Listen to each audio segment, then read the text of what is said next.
Hello guys, today I am going to read Asexual Reproduction. In this in this method, a single individual parent is capable of producing offspring. As a result, the offspring that are produced are not only identical to one another but are also exact copies of their parent. Are these offspring likely to be genetically identical or different? The term clone is used to describe such morphologically and genetically similar individuals.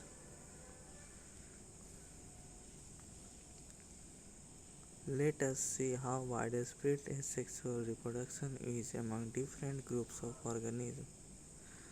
Asexual reproduction is common among single-celled organisms and in plants and animals with relatively simple organization. In protists and monorans, the organism or the parent cell divides by mitosis into two to give rise to new individuals. Thus, in these organisms, cell division is itself a mode of reproduction.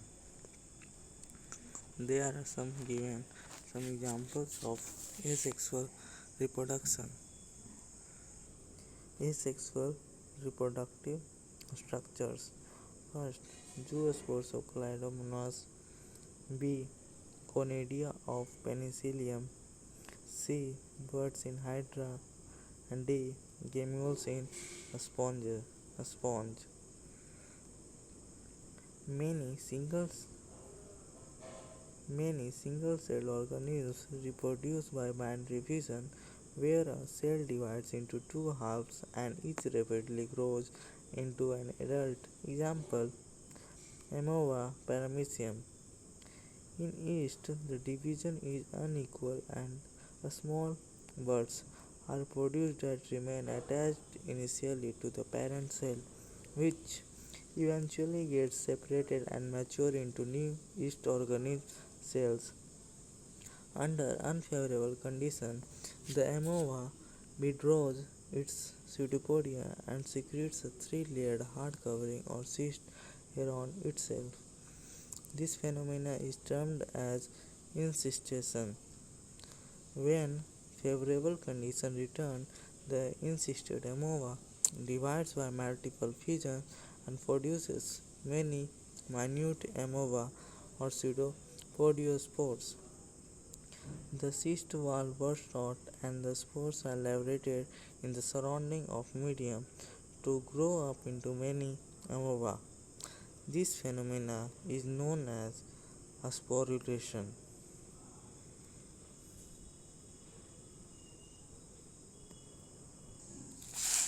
Now they are given some vegetative propagules in angiosperms. A. Eyes of potato. B. Rhizome of ginger. C. Bulbil of agave. D. Leaf buds of rhaphyllum. E. Offsphere of water hyacinth. Members of kingdom fungi and simple plants such as algae reproduce through a special asexual reproductive structures. The most common of these structures are zoospores that usually are macroscopic motile structures. Other common asexual reproductive structures are conidia, penicillium, worts, hydra, and gemmules sponge. You have learnt about vegetative reproduction in plants in class 11th. What do you think? Is vegetative reproduction also a type of asexual reproduction? Why? Why do you say so? Is the term clone applicable to the offspring formed by vegetative reproduction? While in animals and other simple organisms, the term asexual is used unambiguously. In plants, the term vegetative reproduction is frequently used. In plants, the units of vegetative propagation such as runner, rhizome, sucker, tuber, offset, bulb are all capable of giving rise to new offspring. These structures are called vegetative propagules. Obviously, since the formation of these structures does not involve two parents, the process involved is asexual. In some organisms, if the body breaks into distinct pieces, fragments, each fragment grows into an adult capable of producing offspring. Example Hydra. This is also a mode of asexual reproduction called fragmentation. You must have heard about the scourge of the water bodies or about the terror of the Bengal. This is nothing but the aquatic plant water hyacinth, which is one of the most invasive weeds found growing wherever there is a standing water. It drains oxygen from the water, which leads to the death of fishes. You will learn more about it in chapter 13 and 14. You may find it interesting to know that this plant was introduced in India because of its beautiful flowers and shapes of leaves, since it can propagate vegetatively at a phenomenal rate and spread all over the water body in a short period of time. It is very difficult to get rid of them. Are you aware how plants like potato, sugarcane, banana, ginger, dahlia are cultivated? Have you seen small plants emerging from the buds called eyes of the potato tuber from the rhizomes of banana and ginger?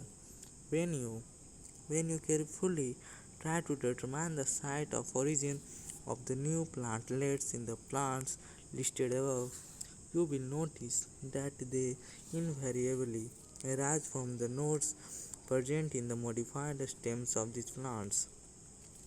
When the nodes come in contact with damp soil or water, they produce roots and new plants. Similarly, adventitious buds arise from the notches present at margins of leaves of Bryophyllum. This ability is fully exploited by gardeners and farmers for commercial propagation of such plants. It is interesting to note that asexual reproduction is the common method of reproduction in organisms that have a relatively simple organization, like algae and fungi, and that they shift to asexual method of reproduction just before the onset of adverse conditions. Find out how sexual reproduction enables these organisms to survive during unfavorable conditions. Why is sexual reproduction favored under such conditions? Asexual, vegetative, as well as sexual modes of reproduction are exhibited by the higher plants. On the other hand, only sexual mode of reproduction is presented in most of the animals. Thanks for watching. We will see sexual reproduction in the next upcoming videos.